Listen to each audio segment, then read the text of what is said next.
it's getting hammered. The reaction by doing it the other way, dumping it, the reaction that it has, it's, oh my gosh. At the same time, you have one of the largest short positions ever on SLV. Over 80 million shares are naked short.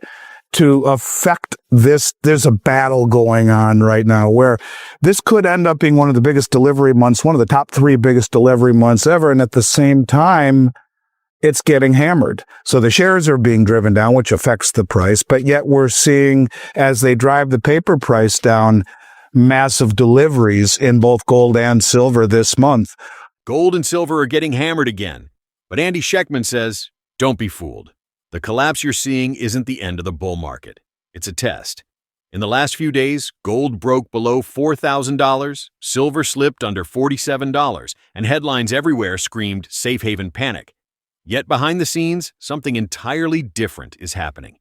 COMEX data shows one of the largest physical delivery months ever, while SLV, the world's biggest silver ETF, carries a massive short position of over 80 million shares. That means someone wants the paper price crushed, while real metal is quietly vanishing into strong hands. This isn't random volatility, it's a controlled burn. And Schectman warns, every time Wall Street plays this game, it only accelerates the shift toward physical. Today we'll unpack his warning, the reality behind the sell-off, and what's next for gold and silver investors worldwide. China building its own financial plumbing to get around the U.S. dollar system because it's no longer trusted. And, we focused a lot on Enbridge, but the CIPS system, the cross-border interbank payment system, which is China's version of SWIFT, is, in my opinion, the rails to what the Enbridge system will be. It's over 185 countries already are using CIPS to settle, including the Asian countries, which we've talked about before, which are 35% of global GDP right now, and China's biggest trading partner, twice the population of the United States. But the kicker is that once countries accept payment in yuan, like Russia sells oil or Brazil sells soybeans, they don't have to just sit on stacks of Chinese yuan. Through the Shanghai Gold Exchange, those yuan balances are actually convertible into gold. And this means that exporters who don't want to hold yuan can take that money and they've earned and go right to the Shanghai Exchange and convert it into gold bars. It's effectively a yuan to gold backdoor. And the next vault, as we talked about, is being built in Saudi Arabia. And this is why you'll hear analysts talk about this petro-yuan to gold trade.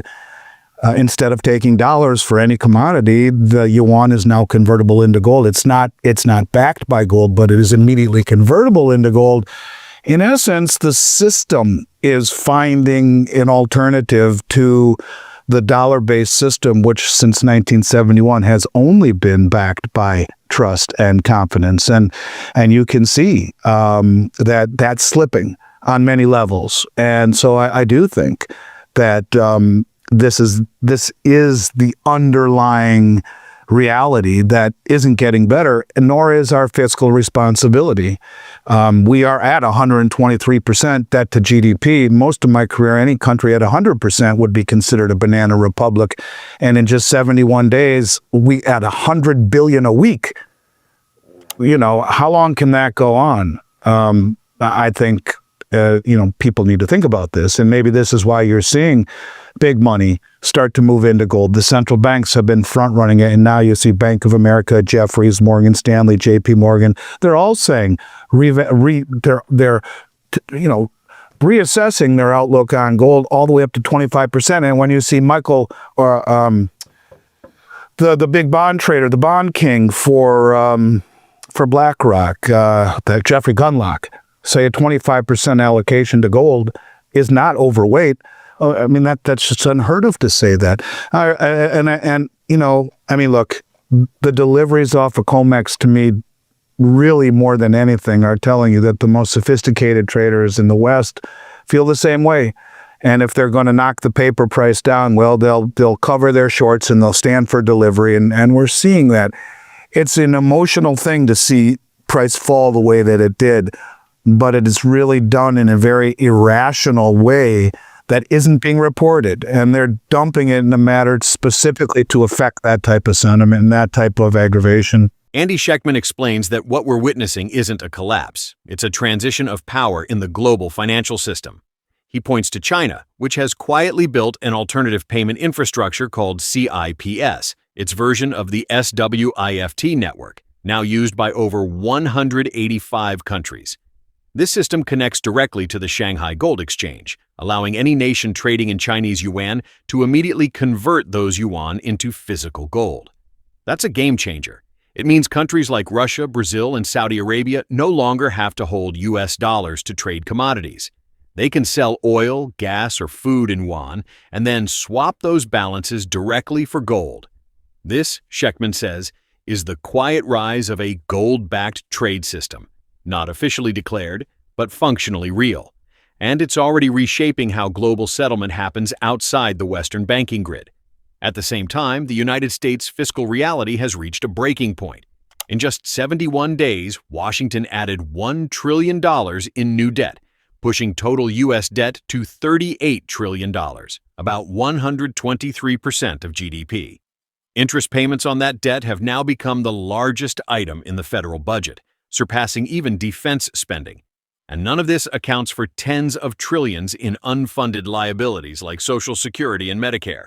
Schectman warns that history shows what comes next: currency debasement. When debt outpaces growth, governments print, and the value of money falls. This is why central banks have been front-running the crisis. In the past 2 years, global central banks have purchased record amounts of gold, the highest since 1967, led by China, Turkey, and Poland. They're preparing for what Schectman calls the end of trust in paper promises. Meanwhile, even Wall Street is quietly changing course. J.P. Morgan, Bank of America, and Morgan Stanley have all raised their gold forecasts. Jeffrey Gundlach, known as the Bond King, recently said a 25% allocation to gold is not overweight, something unimaginable just a few years ago. These moves show a recognition that the system is nearing exhaustion. And then there's the silver story. COMEX reports over 38 million ounces scheduled for delivery this month alone, placing it among the top 3 delivery months in history. Yet silver prices are being deliberately pushed down by those same short positions in SLV. It's the classic tactic: crush the paper price to shake out weak hands, while large institutions accumulate physical metal at a discount. Schectman believes this divergence between paper price collapse and physical demand surge is the clearest sign yet that the system is breaking. The West still treats gold and silver as speculative assets. The East sees them as money, and they're acting accordingly.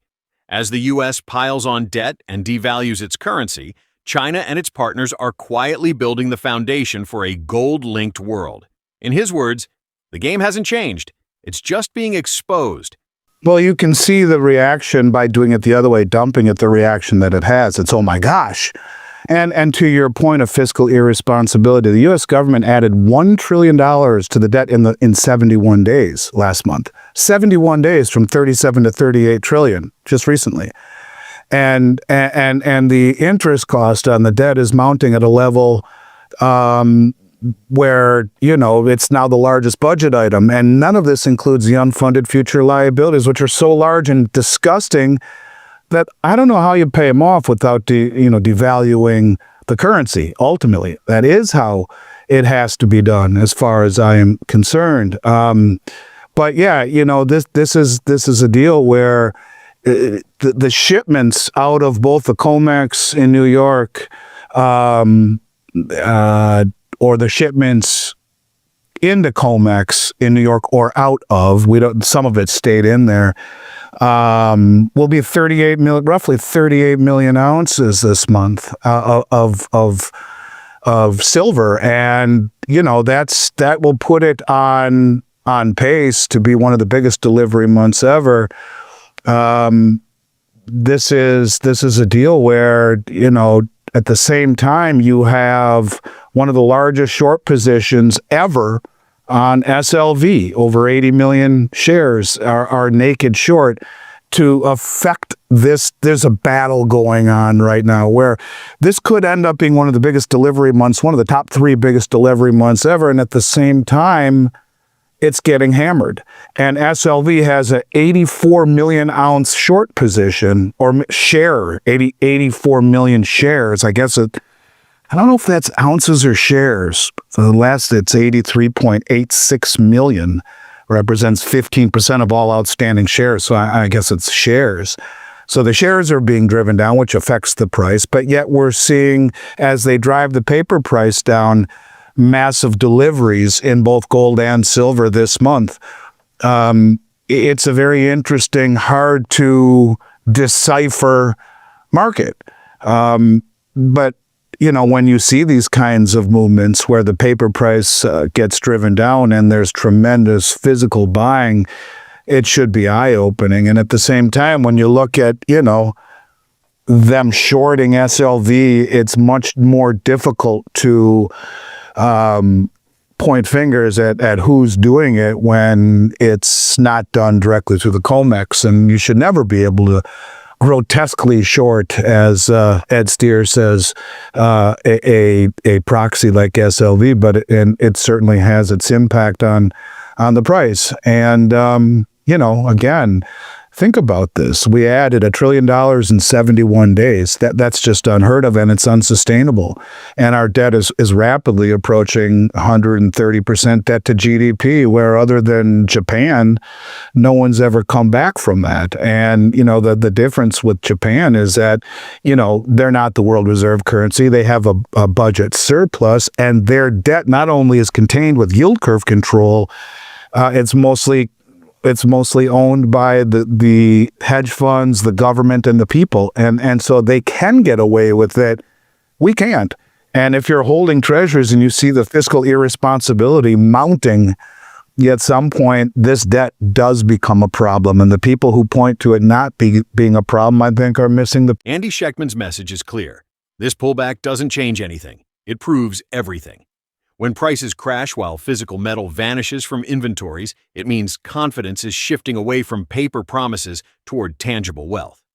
Every ounce being withdrawn from the COMEX or SLV represents another vote of no confidence in fiat currency. So ask yourself, do you believe this is the end of the bull market or the calm before the storm? As Schectman says, you don't wait for the fire alarm to go off. You prepare before it rings. If you found this analysis valuable, hit subscribe, like the video, and turn on notifications, because we're just getting started. Drop your thoughts below. Will the December delivery cycle trigger the next great short squeeze in gold and silver? Or will Wall Street keep the illusion alive a little longer? Either way, the clock is ticking, and those holding real assets will write the next chapter of financial history.